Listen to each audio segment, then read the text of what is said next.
Hey everybody, this is Anne. Welcome to Back to Painting Big, and this is actually a video for our $5 tier. What is this? It's a weird video. That's right, I'm throwing a weird video into the middle of things this month for you because of various comments that have come to me from various people regarding color wheels. Color wheels are something I used to feel very strongly about.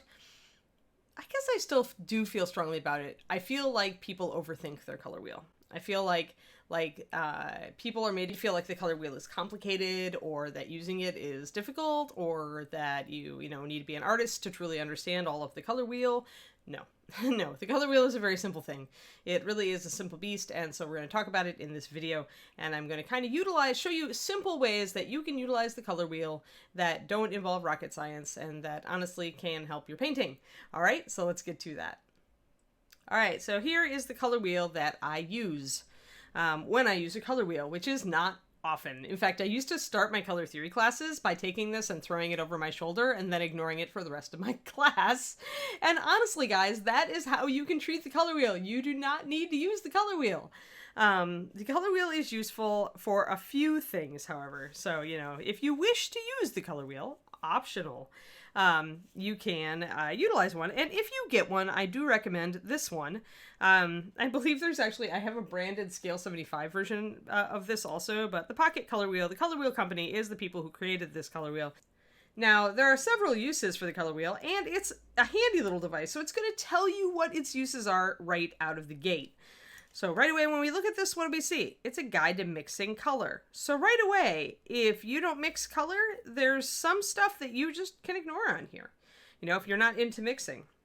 The other thing it does is definitions, terminology, all of this sort of thing. And then the final thing that it does is it will kind of give you help in imagining color schemes. Like, say you're looking for, you don't know what split complementary is, and so you're like, well, I want to know, I'm starting with a blue-violet, I'm starting with ultramarine shadow, or black indigo, and I need to know what the split complementary for that will be.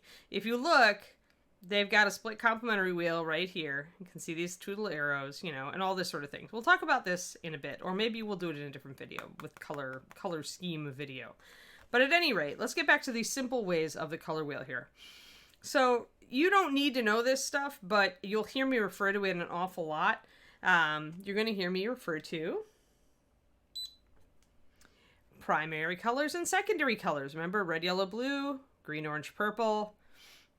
And then you're going to hear me about tertiary colors too, right? Tertiary colors are one primary and one secondary mixed together. They're simple things.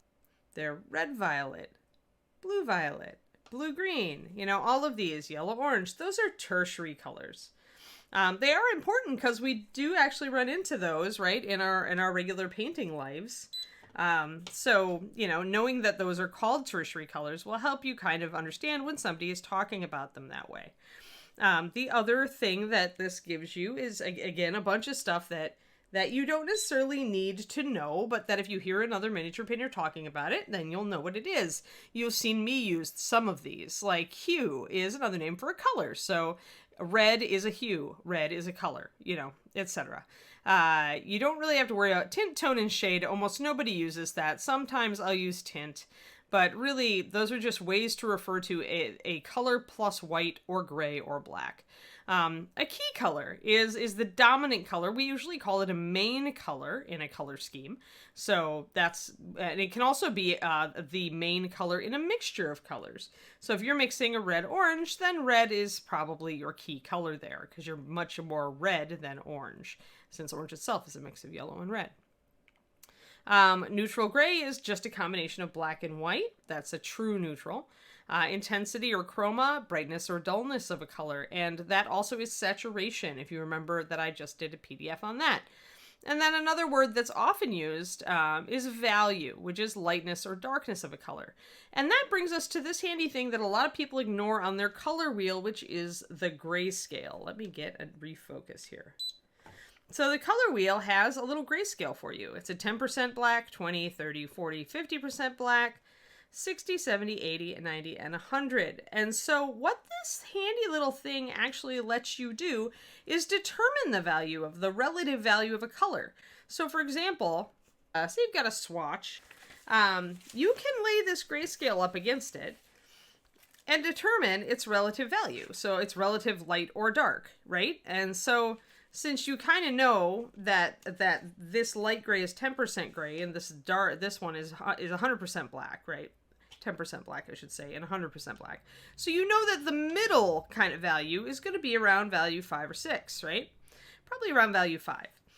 So if you look at a color, and you can actually insert your swatch like right under the edge here, you can get an idea of how light or dark it is, right? Like you can automatically see now that 9094, which is clear red, is not a light. Like if you look at it, you can see value 3 is definitely lighter than it is, right?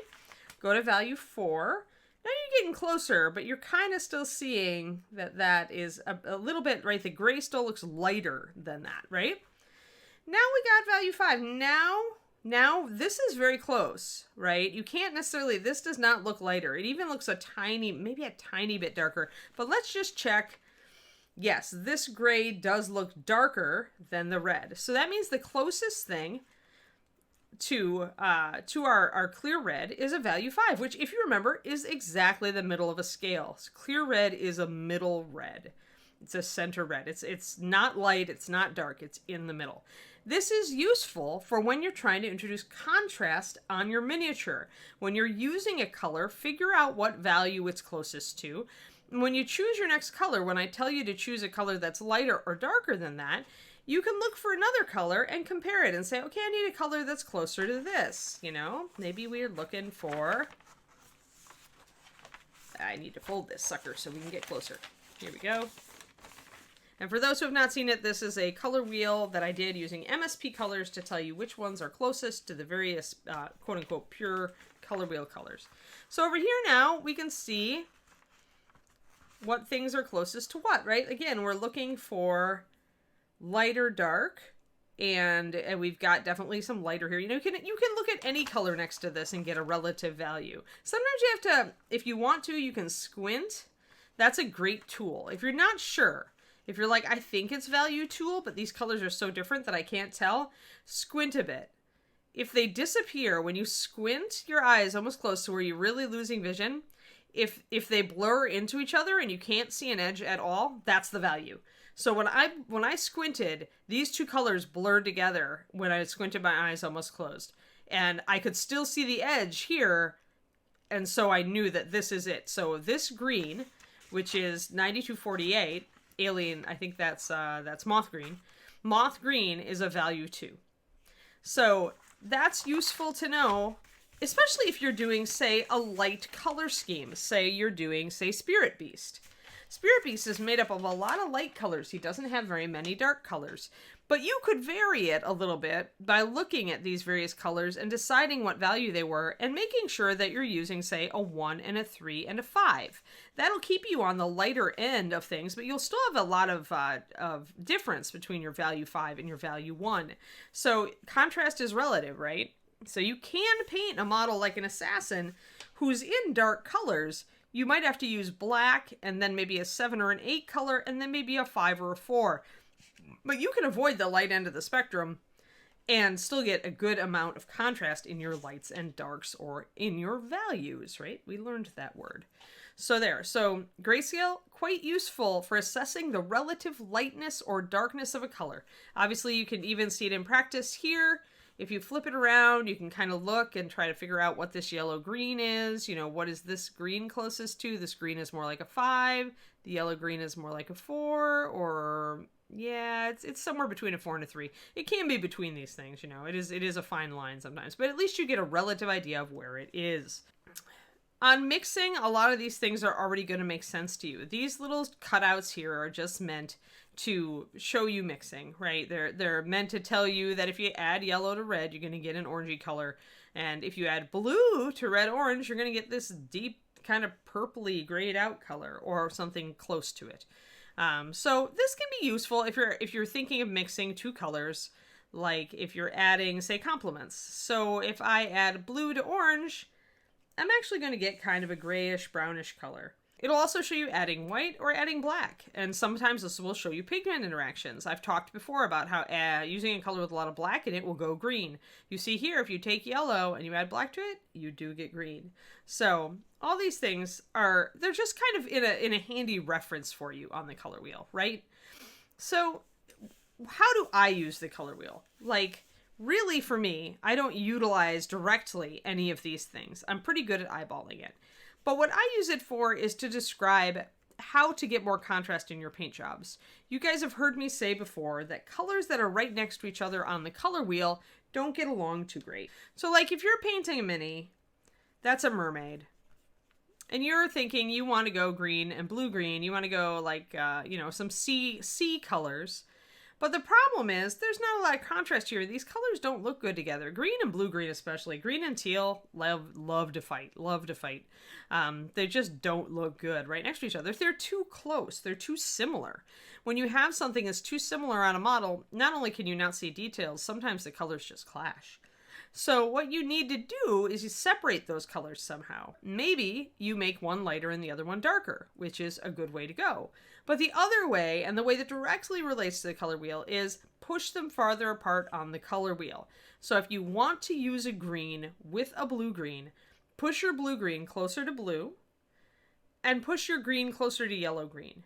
Two ways to do this. One, you can just mix some blue into your blue-green and push it that way. Two, you can shade with blue and thus make it closer to blue visually because you've introduced that blue shadow. It will make this look more blue. Likewise here, you could mix a little bit of yellow green into your green, or you could highlight your green with yellow and yellow green, which will take your green warmer as your blue is going cooler, and now these colors work together much better. So when you're using the color wheel, this is the simplest use, the simplest absolute use. If you have colors that clash, ask yourself, are they too close together? It's when you're painting something that's fire-oriented or painting something that's water-oriented, that's the most likely time you're going to get into this. Even when you're painting something that's deserty, maybe you get too many colors too close together, it just doesn't look good. Think about sliding them farther apart on the color wheel to make them look better. Same thing, you'll get like purple and red together. Sometimes those are just a little close. Highlight your red with orange, shade your purple with blue. Then you can get them to work together. So that is a basic idea for how to use your color wheel and to utilize it this way. And this is why I always threw this over my shoulder in classes. You don't need the color wheel right now to figure that out, right? You can figure out that you can, if you have a red, violet, and a red, and they're not working, and if I say slide them apart in the color wheel, you do remember that the order of the color wheel is the rainbow order: red, orange, yellow, green, blue, purple. So you can imagine those colors as a snake biting its own tail. You can say, okay, so if she wants me to push this further apart, that means my red violet has to go away from red. And if it's going away from red, it's going toward blue. So you can do that in your head, and likewise, if I need to push my red away from red violet, it's got to go toward orange because it can't go toward purple because that's where I am. So if you can remember the rainbow order, you don't need this color wheel. You do not need it. You do not need it. This terminology is nice to have when you're talking to other miniature painters who do use it, but you don't need it. And you already know your primary and secondary colors probably, and you can likely remember that your tertiary colors are just the mixes, right? Your tertiary is just going to be red, orange, or blue, green. The final thing that I'm going to touch on really, really, really simply, because we can totally talk about this in a different PDF, a different video, is the backside of the color wheel. And here you've got, and this is using the things they taught you on the other side. So you remember tint was that it's mixed with white, mixed with gray, mixed with black. You don't really need this. You know that if you mix gray into blue, you're going to get a blue-gray, right? It's not rocket science. So you don't really, I just ignore some of this stuff, to be honest. But sometimes if you have trouble envisioning the whole color wheel in your head, this part can be useful. And this is the color schemes. So we've talked before on complementary schemes, for example, and that's that strong arrow right down the middle. Colors that are directly opposite on the color wheel are complementary to each other. And complementary doesn't mean necessarily that they go together. It means that they intensify each other. So red on a model is going to intensify green and vice versa. Then you've got to look at split complementary. That's right there. So that means your main color, remember your key color, what they're saying, whatever your main color is. Then, instead of going straight to green, you instead go to blue-green or teal and yellow-green. So that would be a color scheme composed of red, blue-green, and yellow-green instead of just red and green. It takes the complementary and it switches it up a bit. Then you've got your triad. I've talked about that in our color stuff before. Red, yellow, and blue are a triad. They always go together. When I talk about you choosing colors for your model, you can choose any two of these, and they will go together just fine. You can pick a red and a yellow, pick a red and a blue, or a blue and a yellow, just fine. Secondary, same thing. Orange, green, purple. You can pick any two of those three. They all go together. Tetrad is interesting here because they've got a rectangular tetrad and then they've got a square tetrad. So here, your color scheme is blue, purple, orange, and yellow, for example. That's what they cut. The interesting thing about this is when you choose tertiaries, then you get very interesting color schemes. So if I spin this, look at my little tetrad rectangle here. So now my color scheme is blue-violet, red-violet, yellow-orange, and yellow-green. That's interesting, right? That's not something you would pick up every day. So if you're in a color rut and you want to mix things up, this can be somewhat useful. So that's the color wheel, guys. Like, really, I mean, it has more terminology. It tries to give you an idea of how to utilize. This is all useful concepts. Like, in some of it, though, like color and distance, is more useful to the canvas painter than to the miniature painter. But if you ever do a backdrop, it might be useful. So all of this terminology, really, if you can remember the order of the rainbow and you can kind of keep it in your head, or even if you can just draw a little picture of it or scribble it down for yourself when you need it, you don't need to worry about a color wheel. So that is honestly the color wheel. Don't overthink it. It's just that easy.